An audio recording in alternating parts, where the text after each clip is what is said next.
Hey, I'm an underground journalist. I want to break a medical research blockbuster. What do you got? Right here on the air. I just found out there's an island in the Persian Gulf that is an AIDS hospice quarantine island where they take all of their AIDS patients that they want to just put in hospice so that the rest of the world doesn't know about them over there. And a friend of mine who happens to be an advanced medical doctor was called to go to that island and speak, and what led to actually his disclosure that there is an advanced medical cure for AIDS, and he used this hospice island to prove his case and made every single person on the island who was there in quarantine PCR negative. That means that they no longer had any trace of the virus in their body after he was done with them. So do you know how this was developed? Who developed it and where? Yeah, I definitely do. His name is Dr. Samir Chachua. He's got an advanced medical technique, which is known as induced remission therapy, that he also uses on cancer patients. He can cure every form of cancer known to mankind with genetic engineering that uses a tagging complex and binds to receptor sites on cancer cells, viruses that cause the immune system to attack the cancer because they can now see it because it's got viruses stuck all over it. I guess the question would be, how does anyone else verify the parts of your story you're telling us? Well, some of this information has been covered in a magazine called Nexus Magazine, which has got a lot of controversial information on it. But this was some years ago that some of his material was actually mentioned in there. But I can tell you that they were so excited about the results that he achieved for all these people on this hospice island that somebody over there who is very, very wealthy gave him, as a token of their appreciation, a private island of his own in the Persian Gulf. Well, I guess my next question is, if the information, at least parts of it, surfaced a couple of years ago, where's the cure? Because the world could sure use that. Is it being stifled, hidden, suppressed? Absolutely, absolutely. I don't know if you Google search the name Samir Chachua, Dr. Sam Chachua, Chachoua, you'll actually find some information about him and on him that is out there. And he's made some incredible strides in the area of cancer, in AIDS, in heart disease. He can actually tag adhesion, scar tissue, and cholesterol for removal by the immune system and leave everything else intact. I've met some of his success stories. I've met at least 2 of his AIDS patients down in the north of Mexico, in the Baja region, where he literally had 2 AIDS patients come to see him because they were always checking on him after he had done what he did for them. And I got to meet these guys, and I got to see their actually before and after meds, all their paperwork and everything.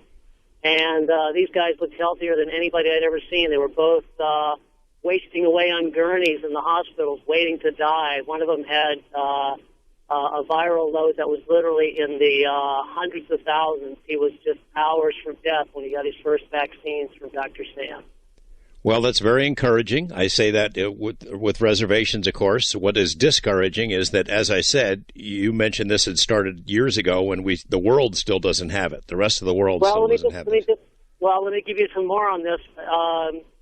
Back in 1993, he paid 2 of the most prestigious medical institutions in the United States, UCLA and Cedars-Sinai, $100,000 to do clinical trials. UCLA, he paid $100,000 to do clinical trials on his cancer vaccine. Cedars-Sinai, he paid $100,000 to do clinical trials on his AIDS vaccine. When Cedars-Sinai found out by their own research methods that he had 24 vaccines that were capable of neutralizing HIV in vitro 99% of the time or better. They shut down the study. They confiscated all the materials. They tried to disassociate themselves from him and say he wasn't even a medical doctor and that it was their technology he was trying to steal from them. It actually exploded in a court case because he brought Peter Sinai to court in Los Angeles, to a federal court, and it only took a jury 2 days to decide unanimously in the doctor's favor. And then some commissioner stepped in and lowered the $10 million award that he was to receive to $10,000 as the final insult. This information was covered on MSNBC. If you look up on Google video or YouTube, you can find that news story that was actually broadcast on MSNBC covering this controversy. Well, we're very interested, Randy. I'll ask you one more question. What are you doing with it? You said you're going to break the story yourself. Are you writing for a particular publication, or just going to write something and see where it goes? I'm going to put something together, and I'm putting it on the internet under my own name, and I have no fear of retribution over this because I can absolutely prove beyond a shadow of a doubt that everything I'm saying is absolutely true. Randy, send me a copy, okay? I'd be glad to. I'd love to get in touch with you. I'm local in Las Vegas, and I've been trying to get a hold of you for a long time. I actually met you years and years ago at a high school gymnasium when you were giving a UFO briefing. I don't know if you remember back that far, but it was over 10 years ago. Well, I've done one or two of those, so I'm not quite sure. But I'm not hard to find. Call the station, leave a number, and I'll get back to you, okay? Thanks for the call. Channel 8? Yeah, Channel 8, KLAS TV. Okay, I'll be sure and do that. Randy Williams, thanks a lot. All right, Randy Williams, thank you for the call. Appreciate it. My first contact was in 92, where 4 of these Greys came into my shop. I opened the door in the shop, and there they were. And needless to say, I had to change my underwear with a stick after that. But they came back, and 38 times now, and I've asked and got answers to many, many questions. They would ask me a question, and I would say, "Be my friend, talk to me," and ask me questions, and I would slip one of my own in before they left. And they'd say about a minute and a half. So in between all the alien subjects you could imagine, I've got questions and answers for, and I would ask you, is there anything in particular you might want to hear that they said? Well, where are they from? Let's start with that one. Well, the ones that I'm dealing with are one of 18 gray races that are about 5 foot tall, and I think they're from Zeta Reticuli 2. The sun there has a blue tinge to it, and there's a huge black hole nearby, which they said was the basis for their studying interstellar travel. And that's pretty much that question. And are you getting more? Well, I got tons of them, Tommy. I guess my main question is, I mean, we haven't seen these aliens. You're the one that's seen them. Why do we believe that these folks have been coming to visit you? Did you ever set up a camera, try to take a photo? No, like you say, they come when they choose. They don't want to be photographed. And what has drawn them to me is that I'm building a jet plane. I got it sit in my driveway. Okay, and then they came into my workshop and seen all these radio control models I've got hanging up in here, and plus these jet engines and full-size jet engines and other junk laying around. And they behave very much like sailors on shore leave going to a museum. They all look alike. I can't tell them apart, but I know they're different groups because they ask the same question. Basically, why do you make these things? And I give them different answers. And then I find out I'm talking to a machine translator, a computer. And then that leads to questions about their computers and stuff. And I find out that their clothing is just infested with high-tech computers that are artificially alive, that serve every function they want. And they don't know about zippers, doors, light switches, Velcro, and all that stuff. So they're looking at the stuff that you're making, your jet engines and stuff, and they're thinking, what weird ancient technology is this? Right. The Stone Age caveman is making flying machines with bones and knives, And that's pretty much where it's going. And they don't approve at all of me getting on the radio and talking about this because they want their secrecy. I guess it was 98. I got on a TV program called Strange Universe, and I told my story for 40 seconds at the end of it. And the following Monday, I got abducted to someplace on the moon, and I was like, you know what a captain's mast is? Or a summary court-martial? Yeah. Well, I was on the carpet in front of these guys, explaining why I did that. And I told them, I said I had an obligation to humanity to tell them you're here. And he said, that's too bad. We thought you were different because you were a pilot and built flying machines. Now we'll have to watch you from a distance. Hey, well, if you think they were mad about that TV show, this has a much bigger audience. They might take you Pluto and leave you there. So make sure you're carrying a cell phone at all times so you can call us and let us know what happens to you. I just wish Ian Punter would quit telling them to eat Canadians first,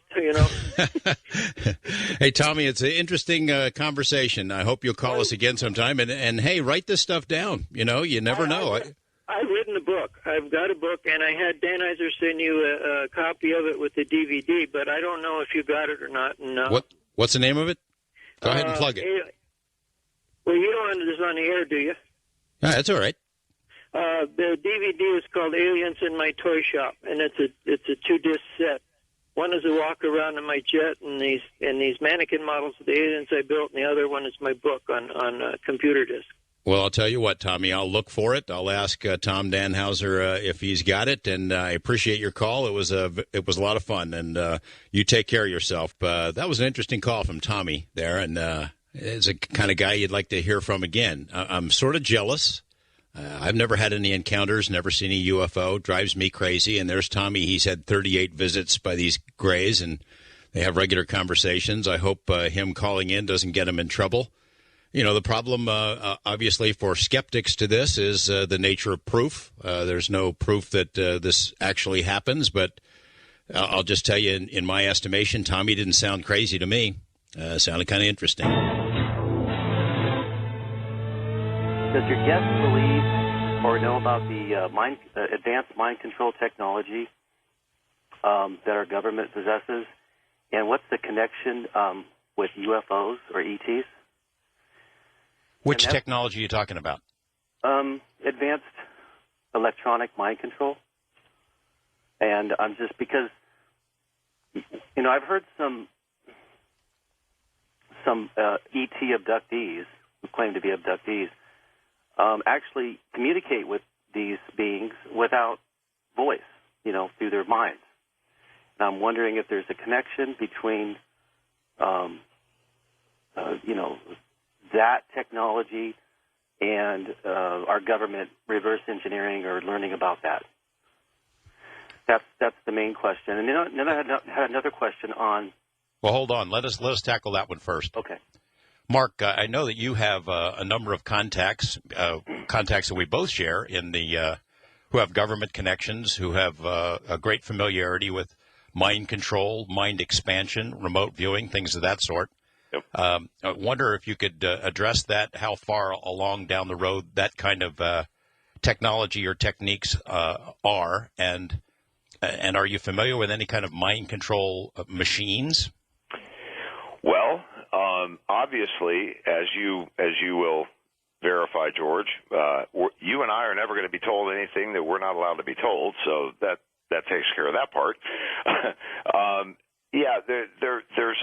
There's open source or openly known mind affecting weaponry that can cause you to panic, cause you to feel nauseous, cause you to vomit, cause you to run, whatever. We certainly get lots of contact emails from people who hit the contact button on the site, from people who truly believe that they are, under the influence of mind control from nefarious sources. Right. But most of it's not. I don't believe I don't believe it's ET. I believe it's man. I believe it's man. But go ahead. Yeah. And most of these emails, are along that line. The government is controlling my mind, or the secret societies, or whoever. Kind of like the chemtrails, the evidence is really thin. Does that mean it doesn't exist? Heck, I don't know. But as far as, we actually did an investigation with one fellow in California, and I sent one of our team members out to get videotape. He claimed that he had witnessed the people, across the street pointing a bizarre-looking apparatus in his direction, and he broke out in hives. All kinds of things happened to him. He had strange thoughts. He heard voices in his head, et cetera, et cetera. We sent one of our investigators out who spent hours with him, set him up with video cameras, the whole thing. Unfortunately, nothing came back from that, so I just don't know. I don't know what I don't know. I'll admit that. Yeah, but Dennis Kucinich, a very well-respected congressman of Ohio, introduced a bill, I think it was in the year 2000, banning many space weapons, and in it was the wording psychotronic weapons. He actually specified psychotronic weapons. Yes, he did. That's another word for psychotronic is what the Russians use for the American mind control. That's correct, and we actually. So why would? Surely you must know more about this. Why would Dennis Kucinich introduce a bill with psychotronic weapons in it? If he's a congressman, he knows a hell of a lot more than you or I do. I'm sure. If he didn't think it existed. Well, like I said, there are weapons that are out in the quasi-public domain that are psychotronic for sure, and they're actually a step further. They're physio-psychotronic, to where they can not only affect you psychologically, but they can affect you physically and cause you to vomit, cause you to very nasty things to happen. And I think, but again, I don't know what I don't know, but I think his intent was to make sure that we never put that weaponry up in space where it can be blown out in a shotgun fashion, or other words, a wide bandwidth where it can affect lots of collateral and innocent people, versus the laser beam, very directed at the combatant functionality that they have today. Meaning it was a preventive measure that he was saying, look, if we develop this, we shouldn't use it.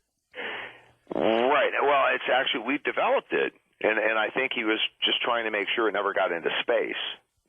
We do have weapons that today can be applied in the battlefield that if it's pointed at you, you are either going to run in fear, you're going to vomit, you're going to be incapacitated in some fashion through brain control, basically. And I think Congressman Kucinich's concern was to make sure those weapons never get deployed in space, because it would have a terrible effect on lots of people and would be just a rotten thing for us to do. John, let me ask you this. Are you a person who's had these experiences?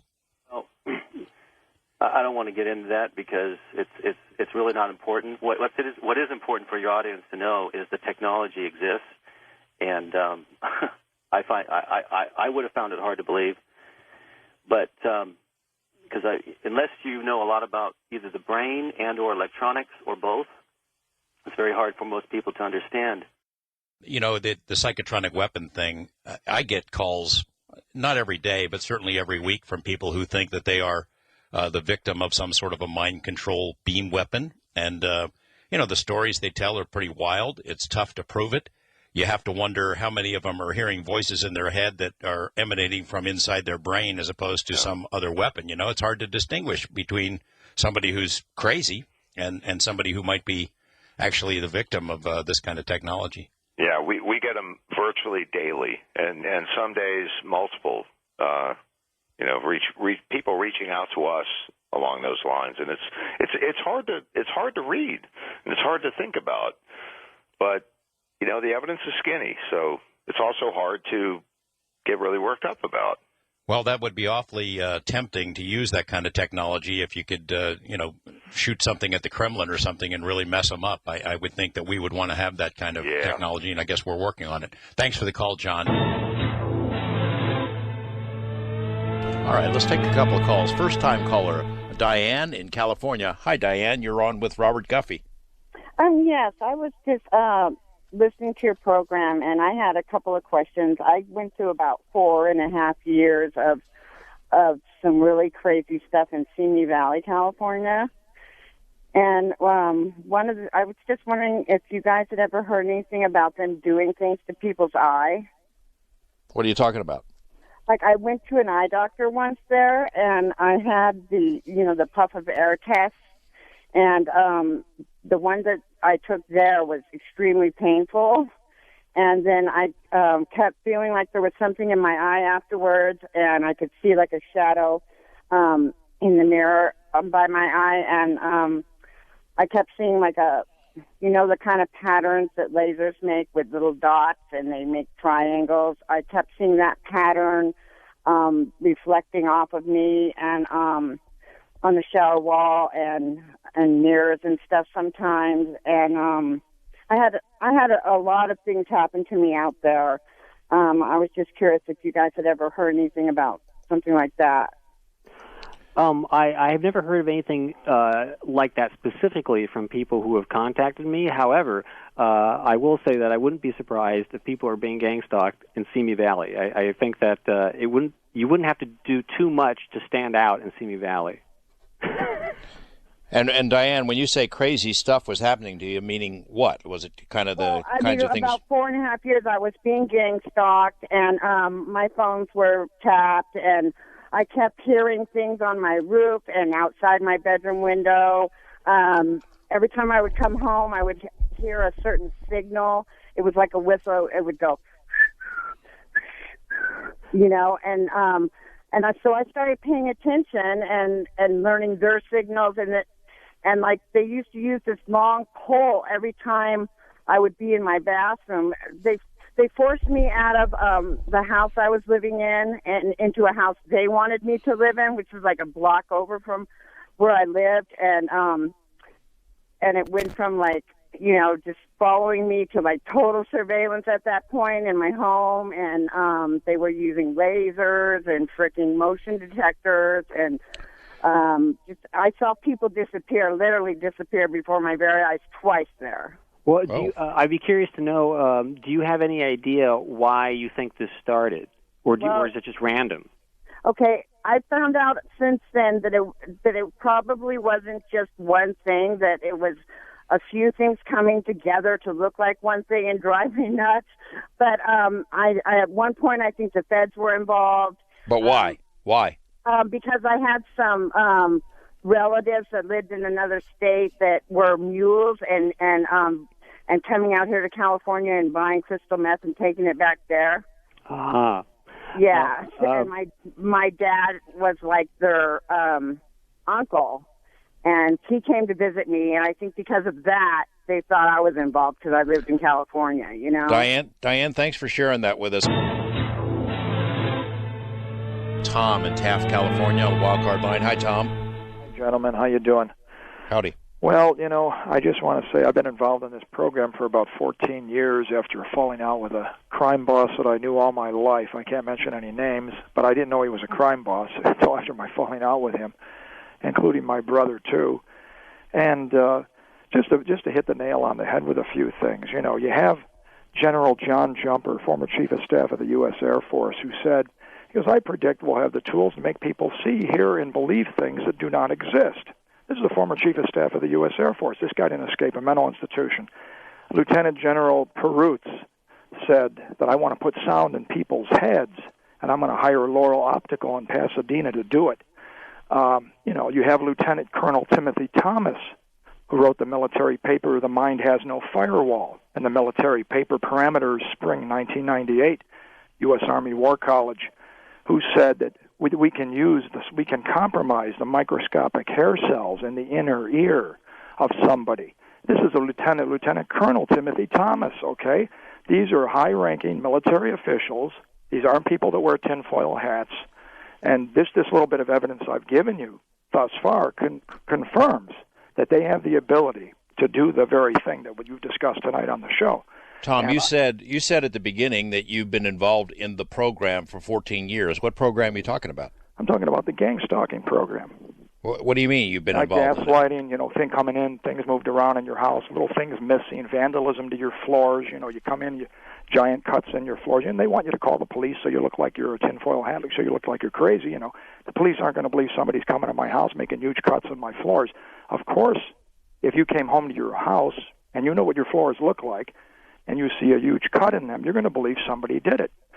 And, naturally, or chisels cut out of my door frame. Or I had a guy approach me and my 8-year-old son at the park February 24th here in Taft telling me, if you open your effing mouth, you're going to go to jail, in front of my 8-year-old son, And I called the police the next day, and I tried to get a police report, and she told me, the sheriff's deputy told me, "Oh, Tom, you should have called us right when he said this to you and all this."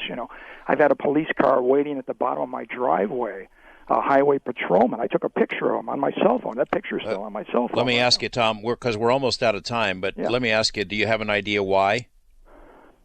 Yeah, why you? I have ringing in my ears. I suffer with tinnitus. I had to go on a why? Why you? Why? I had a falling out with this individual I've known all my life, and he told me, "Tom, don't be surprised by the time I'm done with you, they don't take you away in a straitjacket." And he told me this, in Chicago, and but the thing of it is, and I've had my life threatened more than once. I had a guy come and sit next to me at Starbucks in Ventura, California, one afternoon, and he told me he was an ex-police officer. He was well dressed in a suit. He was like in his middle 60s probably, and he goes, "Can I sit down? Do you have a coffee?" He goes, "Sure." Tom, I'm sorry, man. I'm sorry you called at this time, but we're out of time. But I tell you, I encourage you to send an email to me, and I'll pass it along to Robert, and maybe he can share some information with you. But you should check out the website that he had mentioned earlier. Fannie in Alabama on the wild card line. Fannie, how you doing? Hey. Well, I know the reason why Barack Obama's mother can't be located. I believe that she's running from the law and the press because she knows the truth about her son being a Muslim, and I have proof of that. And if he's a terrorist, he's going to hide it, and he wants to get in the White House and use that to blow the whole world up. I believe in that theory, and I have pictures of him that nobody wants to look at. I gave it to 10 television stations, and they made out like they didn't see the pictures. Is that right? What do the pictures show? This is him with 2 other Muslim men wearing a purple bubo robe and a white kufi hat, which is given upon completion at the Hajj after completing several steps.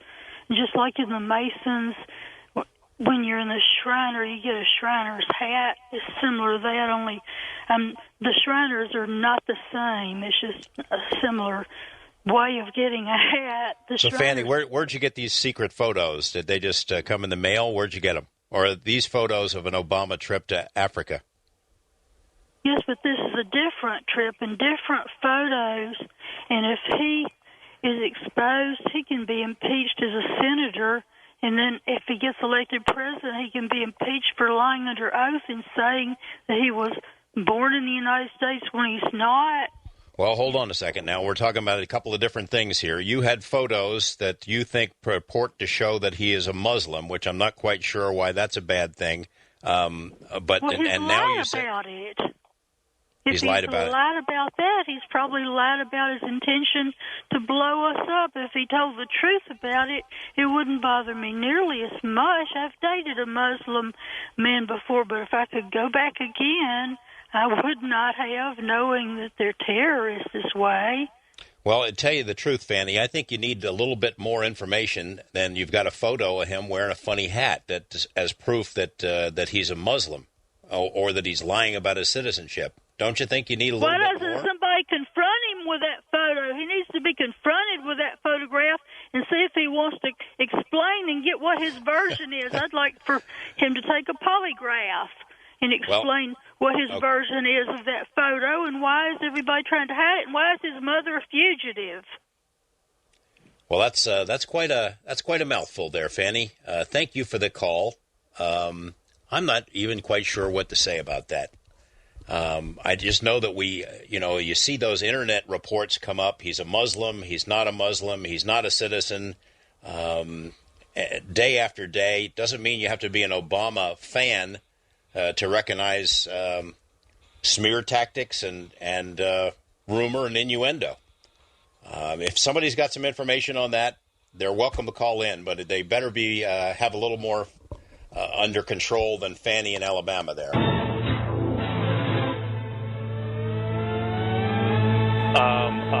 Calling in from Los Angeles. I just want to give you an update about Verichip or the companies like them.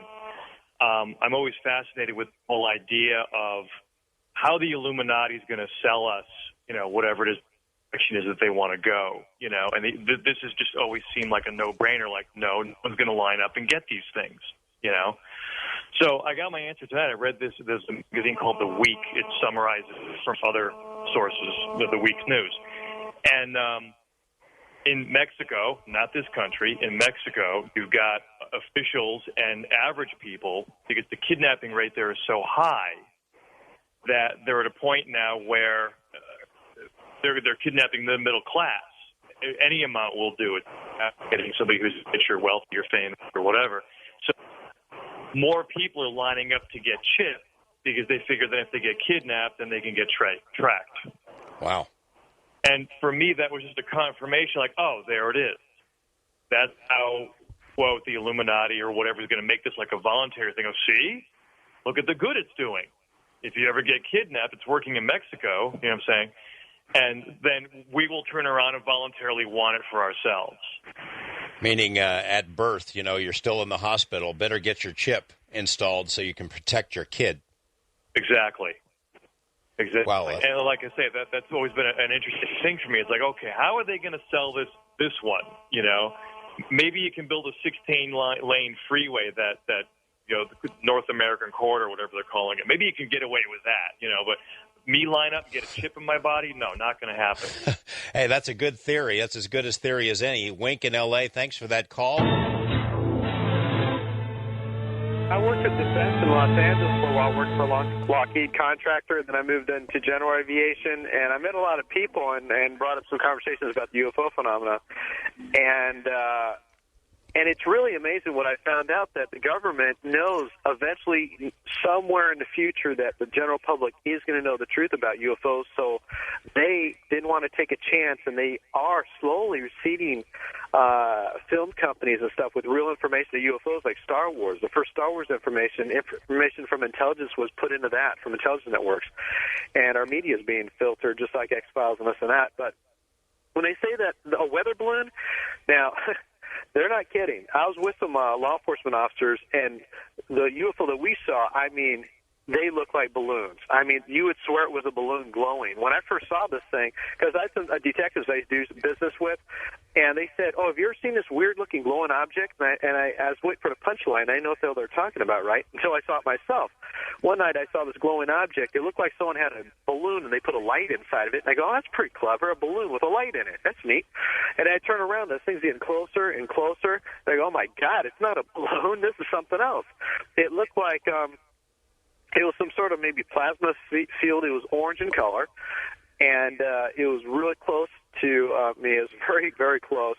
And like you say, it's a UFO. But I did some research, and they said, yeah, that's what they look like. The Foo Fighters look just like that. They look like glowing balloons that were orange, and a lot of missing time. And it was weird when I saw this thing. People who were trying to reach me by radio asked me where I was. I was missing for 3 hours, and it was really strange when I got, after seeing this phenomenon, I was wore out. I was completely tired. Like they made me do some sort of run around the block or something. I was completely exhausted. And some other police officers I was doing business with at the time, they had the same exact situation happen to them. And one put it in a report, and obviously he got fired. That ended his career because you don't. The thing is, if you don't have any photographic evidence or any proof, I can't document it. The one logical thing I keep telling myself is that we were kidnapped and someone hypnotized us and put this whole thing in our mind. But what sort of pushes me away from that hypnosis thing is that we were gone for 3 hours, missing off the face of the earth for 3 hours. And the dispatch, they're calling us, saying, where were you? You were gone for 3 hours. And then, what's really funny? If you're working with a level, I can't really say what we're doing, but if you're gone for 3 hours, what we were doing, there would be an investigation. And the next day I asked, I don't understand about yesterday. And everybody dropped it. completely dropped the whole subject. And what's really ironic is that whenever we brought up the subject, we would, when you yawn when you're tired, it's like somebody hypnotized all of us to forget the whole incident ever took place, because every time we talk about it, we start yawning and feeling drowsy like we're ready to fall asleep. So that tells me there was hypnosis involved in this whole project. And I don't know if the aliens are doing some neurological stuff with hypnosis and regression or whatever, or some sort of government plasma craft that they've designed that they're experimenting with, but it's a real incident that took place, and I have 3 or 4 other officers that actually been involved in this. So, you're describing things that a lot of people around the world have described. I mean, there's a pretty big body of evidence about missing time compiled by people like Bud Hopkins and Whitley Strieber, and it's profoundly affected thousands of people's lives. And if I were you, I would look into maybe a hypnotic regression. Now, there are some people who are pretty bad at this stuff, so you got to pick the right guy, somebody who's a legitimate researcher. It is a legitimate tool, and it can be very valuable for people who've had your kind of experience, and I'd check into it. One other question before you go. You had mentioned you heard these stories from aviation people, meaning people in classified positions at Lockheed or military folks? Or Right. Yeah. When I was working at Burbank Airport, where Lockheed facility, where built F-117A fighter, right. I was there driving around in a truck, and I'd hear, like, I don't know if you've heard gunfire or bullets whiz by. If you know what that sound is, I know it is. I've been around armor, bullets and guns and stuff a long time ago, and I hear someone shooting at my vehicle. I hear, like, and I hear, ding, and I go in there, man, I'm being shot at. And the guys in there, they go, oh, that's all right. And what do you mean that's all right? They said that there's these weird projectiles, these small objects, UFOs. They've been zooming around to the Lockheed hangar, and they'd sit there. They're about the size, about maybe about 3 or 4 inches long, sort of triangular, and they would float near the hangars, and they'd just zip off really fast. They said they were just some sort of surveillance, some sort of alien surveillance device watching us build our technology, and they would just hanging by the windows, and I'd see one at quarter of my eye and just sit there, and it looks like a plastic, and it takes off. It's crazy. I don't know who has this kind of technology, but it's been going on since the 50s, they said. Well, that's an interesting story, and I'm sure you know about the long history of Lockheed and the stories that have been told about their involvement with all of this stuff. I mean, they're a central contractor at Area 51 and have been since the very beginning. In fact, the base was built for some Lockheed projects, and there have been some interesting quotes from the founders of Lockheed and key figures there about the UFO reality and what it represents. So, wow, you were right in the middle of it. We're actually at that building. I was at building 270. We had an old 737 with old Rolls-Royce engines on it, and that's where the Janet flights were taken off from, right where I was in the morning, and going down to Groom Lake facility, which is Area 51, most commonly known as. And the scientists and most of the guys that I was worked around, they wouldn't, I couldn't, whenever I talked to them, they wouldn't say anything. But I got as far as one guy telling me, he goes, when I work, I work at certain shifts. He said he can't even tell his own family members what he does. There's no conversation. He gets polygraphed constantly. He said if he's ever talks to anybody, he's out of the program. So they're constantly polygraphed, and a lot of them have weird shifts, like where most people are asleep, like they work at night and then they sleep during the day, like vampires. It's really strange. So they could have zero contact with humanity whatsoever. Well, that would be a heck of a headline, wouldn't it? Vampires working for Lockheed. Yeah, but you have to figure out that, with the biggest mistake ever was when we lost control of our nuclear secrets. And after that happened, we said, you know what, we're really going to take secrecy serious now. And the Groom Lake facility, Area 51, was just that. All of our most advanced technology is there, and it is kept secret 100%. And OSHA, no one could go in there. When I was working on Lockheed and stuff, we had OSHA come in there once. And he said, OSHA can't come in here. That's insane. And we're fighting because, we're working with chemicals and thermal epoxies and all sorts of glues and resins and all sorts of composite stuff that's dangerous. And you just have the common sense. Like, I use a respirator and a mask, and other guys didn't, and they died of cancer. And one guy lost his eye, cancer ate his eye out of his head. And I told the guys, I said, this is dangerous. Wear a respirator. You don't need OSHA to tell you that. Just common sense tells you that. And like Area 51, there's people who have been, they say they've been murdered, but no, they're exposed to chemicals, and they just don't have the God-given sense to wear a respirator when you're around stuff that's dangerous. Well, I've reported on that for a number of years. They used to, since nothing could leave the base, they would burn it in these big open pits, and toxic smoke would roll over the base, and these guys would ingest this stuff. A lot of them got sick. It's a tragic story. Bob, very interesting call. I appreciate it. Yes, hi, George. Yes. I just wanted to say that these satellite weapons that we possess, they're really an enlarged version of the electron microscope. They're able to, read information off of a dime. These electromagnetic weapons that are embedded into these satellites that are able to torture an individual, they are able to lock on, they have satellite tracking capabilities, and they're able to, hear conversations and torture an individual from a distance. They basically use... I know who you are. You've been sending me emails about satellite control of the mind and things of that sort, right? Exactly. They use essentially Tesla technology, where they direct two lasers of different polarities, and where the lasers intercept, it essentially causes a spark. And what's the proof for this, Bert? What proof do you have for this? Well, basically, this they've been using these weapons to torture women into performing sex acts and to keep people from whistleblowing. They've used these weapons on legislative branch members, on media folks. They've used these weapons for a number of years. Basically, my wife was raped by a federal agent, and I actually reported it to the local FBI office in San Francisco. And after that happened, I was tortured, and there was an effort to obstruct justice to prevent me from coming forward.